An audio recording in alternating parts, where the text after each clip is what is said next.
का? छे छे असं नसून तर पोट दुखायची वेळ आली. तिकडे बघावं, तिकडे साधं बोलणं कुठेच नाही. महाराजांची आज्ञा आहे ना, कोण बोलणार? काय एकाचे आवाज भासडे. त्यांनी गायचं म्हणजे लोक अगदी त्रासून गेले आहेत.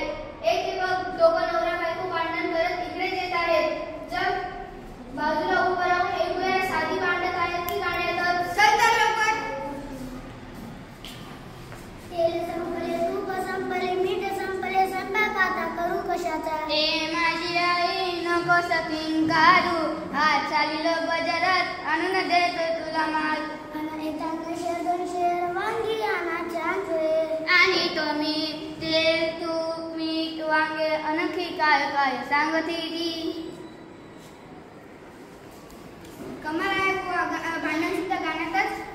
आता नवरोजी गेले बाजारात, तिथेही माणसांची गर्दी. सर्वजण गाण्यातच बोलताय.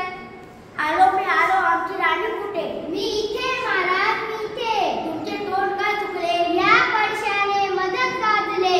जा जा कुणी वेद्याला बोलवा. काय झाले महाराज, काय झाले महाराज, अरे बोल कणकरी. महाराज, आपला प्रिय राजवाडा. अरे बोलतो की नाही गजा?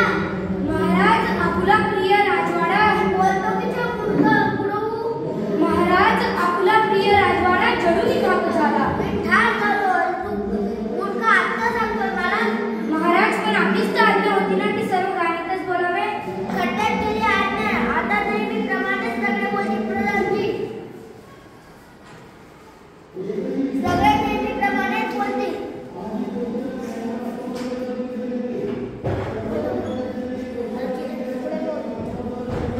खड्ड्यात गेली माझी आज्ञा. प्रधानजी, आता सगळे राजवाड्यात नेहमीप्रमाणेच बोलतील. ज्याची आज्ञा सरकार राजवाडा सुखरूप आहे. थोडक्यात आज्ञा आपली चौकी. फारच छान. आमच्या संगीताच्या घोटाळ्यामुळे सगळं झालं. आता जो कोणी संगीतात बोलेल त्याला सुरावर चढवा.